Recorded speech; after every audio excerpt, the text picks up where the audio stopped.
Buck, we are still fired up over the COVID lies that have been spread and everything that has surrounded the entire sort of COVID apparatus. There's now been this week an acknowledgement, hey, the COVID shots don't really work. We're on to the 5th booster or whatever it is. But Dr. Fauci said, now you're going to have to get a yearly shot. Dr. Jha said, this is why God gave us 2 arms, so you can get a COVID shot in one arm and a flu shot in the other. And many of you, particularly those of you with children, and even more so young children, are saying, we're not getting this COVID shot because it's worthless for our kids. That's what the data would reflect. But unfortunately, the costs of COVID are still being borne. Overwhelmingly, in fact, they're being borne by the youngest and the least powerful among us. In particular, did you know that the federal government is still mandating that kids in the Head Start program, these are toddlers who are very often in disadvantaged communities of a lower socioeconomic class, 2, 3, 4-year-old kids are still being required to wear masks in their Head Start classrooms. This is an injustice. This is indefensible. This is anti-science. Most people are not speaking out about it, but our good friend Governor Ron DeSantis down in Florida, Buck, who has been right about everything on COVID, who you and I have said, look, if we were governor, based on everything that we've said publicly on the radio, it would be hard to find someone who would have done more of the same things that you and I believe than what Ron DeSantis said. His office has put out a statement. Governor DeSantis will not allow federal bureaucrats to muzzle children in Florida.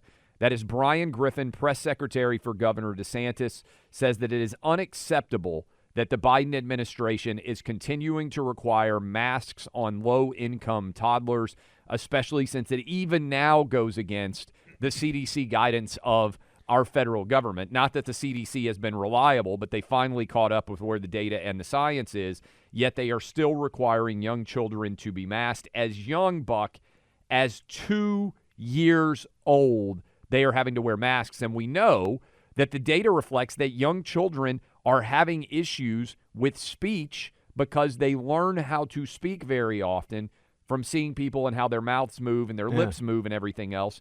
This is a major issue that continues. I'll read a quote. Governor DeSantis looks out for children first and foremost.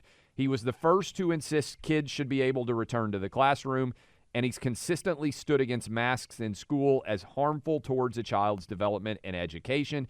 He will not allow federal bureaucrats to muzzle children in Florida. It's unacceptable the Biden administration would continue to do this. This is absolutely indefensible.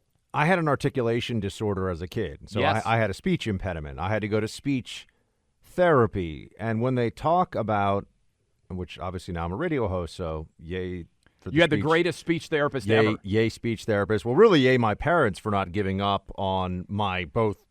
I was a class clown early on. I was trying to make the other kids laugh. I was a behavior problem. I had speech therapy issues, so my parents got it all straightened out.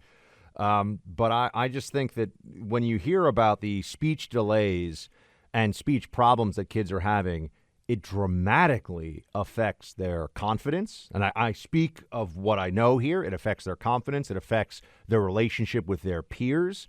I mean, I used to mispronounce my name. Imagine that when you meet people and you're basically telling them the wrong name. You can imagine how kids in the first and second and third grade respond to another kid who can't say his name properly. That's something that will cause emotional and learning issues for kids. I mean, it's a major thing. I just want everyone to understand, and for any of the parents out there or anybody themselves who has dealt with a speech issue, it is really a confidence challenge for people at a very young age that can have real psychological long-term implications for them. And this is all to say that the people that went along with the forced masking of children in schools are cowards who abuse children. The people who made these decisions at the top level of the health apparatus and then the teachers' unions that were basically dictating to the health apparatus, and people like Randy Weingarten, they have done immeasurable harm to millions of children. And yes, we will use the term disproportionately. I think it's the correct usage here. Disproportionately that harm borne by children who come from low-income backgrounds and minority children who come from low-income backgrounds by the numbers, and there was no benefit to this. I mean, the part of it that I think should drive so much of the outrage here is that this wasn't even set up for us as a trade-off. It was, you must do this, there's no downside. It turns out you must do this and there's no upside. It's all downside. Masking children had no benefit whatsoever in stopping. I mean, you don't even hear about the serology studies, effectively the blood testing that they do to see if young children have antibodies. Every kid in the country basically got COVID. I mean, now you're at 90% of children have had COVID. So what was the point of masking exactly? There was no point. That they're still doing it is about, honestly, mass hysteria still. It's about political allegiance. And Ron DeSantis in Florida has exactly the right position here. This is an issue of, it is now child abuse. Yes. So are you going to protect, when someone is abusing a child, when someone says, I'm going to discipline kids in my school by making them sit outside in the freezing cold because they forgot their homework, it's not going to kill them. We'll make them sit outside for 30 minutes and just have their little teeth chattering. You would say, well, that teacher needs to be brought up on criminal charges, never mind kicked out of their job.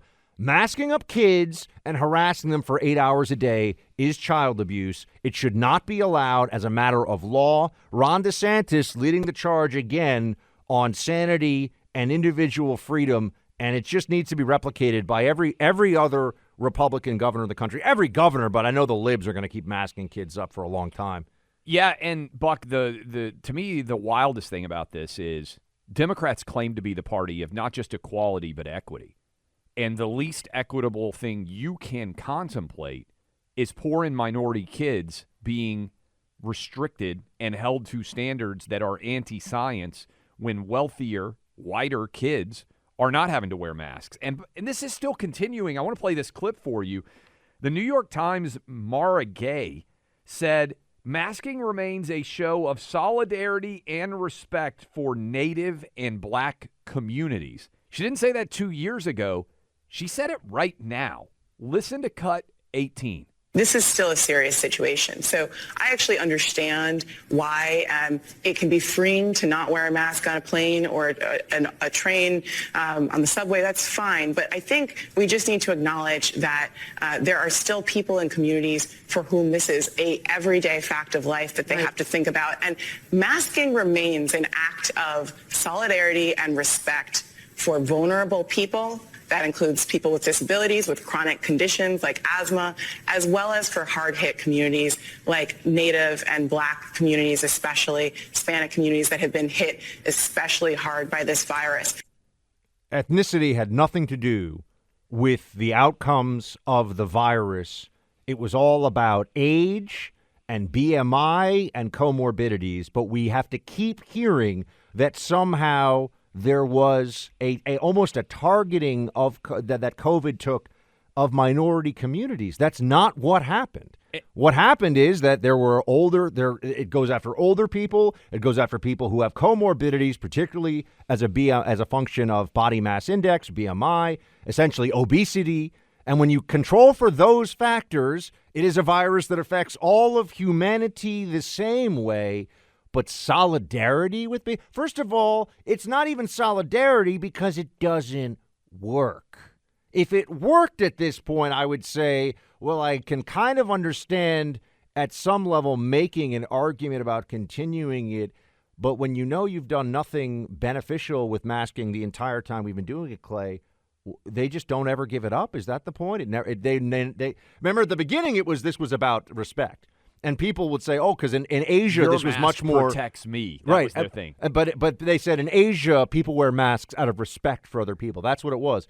It's interesting that the left and the collectivists often use the courtesy of good people as a weapon against them and their freedom. Just do this because you see it with pronouns, you see it with masks. Just do it because it's nice. But it's actually always the first bending of the knee to the whole rest of the agenda. That was why I hated masks from the very beginning. I knew as soon as they got everybody to mask up, it was now you better wash your hands, you better social distance, you better shut the schools, all of this. Does anyone feel like there has been accountability for the people that pushed this madness? Not yet. The number one way, honestly, that you can tell, short of somebody walking around in a Biden and Kamala T-shirt, I don't even think hardly those exist. Biden can't draw crowds in Pennsylvania, and he's the president of the United States. But the number one way you can know if somebody is a woke leftist in America today is, do they have a mask on? I mean, honestly, I understand there's a tiny percentage of people that may be so ill. First of all, the masks don't work, but they've convinced themselves that they have to wear it in order to stay safe. But if you're on an airplane, there's almost 100% chance that whoever is wearing a mask is doing it to social virtue signal. It is cosmetic theater. And it's one thing to have argued it 2 years ago, but what we just played for you is one of the New York Times journalists still arguing it today, that it's a show of solidarity and respect for Native and Black communities. Also, we went through this. We're not doing this thing again of, just be respectful of people's desire to wear masks. No, I'm going to tell people that they shouldn't be wearing them. Yes. They're wasting their time, and I also know that in the back of their minds, anyone wearing a mask thinks you should. Anyone who is still wearing a mask today thinks that you bare-faced, heathen, should be wearing a mask as well. And I don't know how it ever ends. I think at this point, one of the challenges that Democrats face is the more committed you are to the Democrat Party, the more committed you are to masking. So how in the world do you disabuse them of the notion that what they are doing both works and has significant value? I don't know how they do it, because it requires acknowledging that everything that they have embraced so far has been worthless, which is the truth.